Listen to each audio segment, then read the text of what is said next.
How to cancel Globe Life Insurance.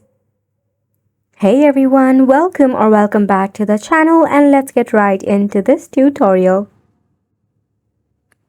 Now, to cancel your Globe Life Insurance, you can directly contact with Globe Life through their customer service.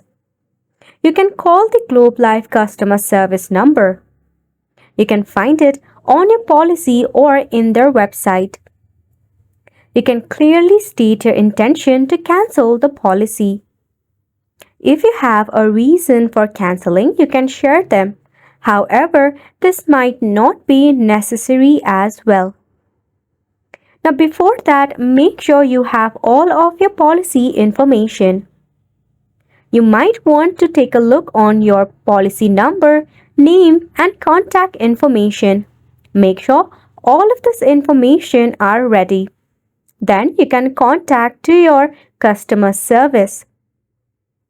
This is because direct cancellation from Globe Life itself is not possible. So you might want to talk it with an agent who will walk you through with alternative solution as well. By this way, you have made it to the end of the video as well. Thank you so much for tuning in.